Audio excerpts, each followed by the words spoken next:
পারস্পরিক সহযোগিতা আমাদের সমাজে বিশাল একটা গুরুত্বপূর্ণ ভূমিকা পালন করে।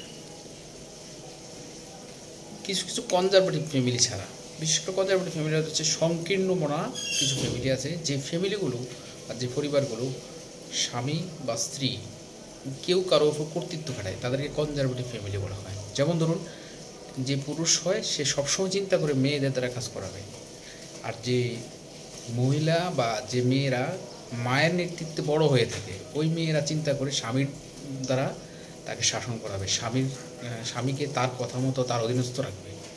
দুইটা দুই রকম। আমাদের দেশে দুই ধরনের ফ্যামিলি আছে, পরিবার আছে। একটা হলো পুরুষতান্ত্রিক, যদিও সবটাই পুরুষতান্ত্রিক পরিবার হয়ে থাকে, তবে কিছু কিছু ক্ষেত্রে বিশেষ করে যে পরিবারের সব কিছু মায়ের ডিসিশনে চলে, এইসব পরিবারের মেয়েরা এই পারস্পরিক সহযোগিতাটাকে একটা অভ্যাসে পরিণত করে নেয়, যা শেষ পর্যন্ত ডিভোর্সের রূপ নেয়। আবার কোনো কোনো পুরুষতান্ত্রিক পরিবারে পুরুষের একজ্ঞামি, পুরুষের অনির্বাচিত কথাবার্তা কিংবা পুরুষের মিজাজ, পুরুষের অকর্মণ্য দক্ষতা, এইগুলোই একটা সময় নারীদের সাথে সম্পর্ক বিচ্ছেদের রূপ নেয়। যদিও অনেক ক্ষেত্রে এই নারীরা অনেক সহ্য করে এটা ভালো অবস্থানে নিয়ে যায়, সংসারটা টিকিয়ে রাখে জীবনের শেষ পর্যন্ত, কিন্তু ওই নারীতান্ত্রিক বা মাতৃতান্ত্রিক পরিবারের মেয়েরা যখন মায়ের অধীনস্থ হয়, মায়ের কথা মতো চলতে চলতে একটা সময় নিজেও যখন স্বামীর উপর কর্তৃত্ব স্থাপন করে, তখন ওই একটা সময় এই পুরুষ সংসার ত্যাগ করে চলে যায়। অর্থাৎ মাতৃতান্ত্রিক কিংবা মায়ের মতো করতে গিয়ে কোনো কোনো সংসারের বিচ্ছেদের কারণ হয়ে দাঁড়ায়। বলছিলাম যে পারস্পরিক সহযোগিতার কথাটা, যেটা অভ্যাসের রূপ না নেয়। ধরেন এখন যে শিক্ষিত সমাজ, শিক্ষার যে মান উন্নয়ন বা উন্নয়নের ক্ষেত্রে মানুষ পারস্পরিক সহযোগিতাকে গুরুত্ব দেয় বেশি। সাংসারিক জীবনে ঘরের ছোটো ছোটো কাজগুলো পুরুষ করতে হবে, আবার পুরুষের সাথে সাথে যে কাজগুলো নারীও সহযোগিতা করতে পারবে। এখন যদি একটা পুরুষ মনে করে যে এই নারী এই কাজটা করছে আমার সাথে, আজও করবে, কালো করবে, পরশু করবে, মৃত্যুর আগ পর্যন্ত করবে, এই যে অভ্যাস, পারস্পরিক সহযোগিতাকে অভ্যাসে পরিণত করে, তাহলে দাম্পত্য কলহ সৃষ্টি হবে।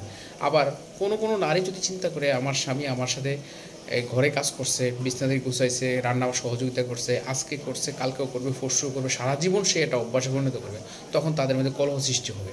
অর্থাৎ পারস্পরিক যে অভ্যাসটুকু, পারস্পরিক সহযোগিতাটা যে একটা পুরনো দিনের মানে সারা বছরের অভ্যাসে পরিণত করা হয়, তখনই কিন্তু সামাজিক কিংবা পারিবারিক জীবনে কলহ সৃষ্টি করে।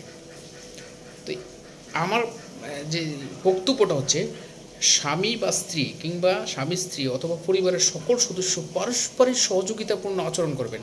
যে কাজটা পারেন, ছোটো বড় সব কাজে সহযোগিতা করবেন। বাবার সাথে ছেলে সন্তান সহযোগিতা করবে, মেয়ের সন্তান সহযোগিতা করবে, মায়ের সাথে মেয়েরা সহযোগিতা করবে, ছেলেরা সহযোগিতা করবে, স্ত্রীর সাথে স্বামী সহযোগিতা করবে, স্বামীর সাথে স্ত্রী সহযোগিতা করবে। এই যে সহযোগিতাটা, যাতে এটা অভ্যাসে পরিণত না হয়, যে এই অভ্যাসটা হয়ে গেলে তখন এই পারস্পরিক সম্পর্কটা বিচ্ছেদের রূপ নেয়। তা আসুন আমরা এই কথাগুলো বুঝি, যে পারস্পরের সহযোগিতাটা যাতে অভ্যাসে পরিণত না হয়। এটা একটা সহযোগিতা, যেমন যে যার কাজে থাকে সে অন্যজন তার কাজে সহযোগিতা করবে, এটাই অভ্যাস, এটাই হচ্ছে পারস্পরিক সহযোগিতা। আর যদি একঘেয়েমির চিন্তা করে তাকে এটা প্রতিদিনের অভ্যাসে পরিণত করা হয়, তাহলে কিন্তু সমস্যার সৃষ্টি হয়। আসুন আমরা এটা থেকে দূরে থাকি, পারস্পরিক সহযোগিতায় মনোনিবেশ করি।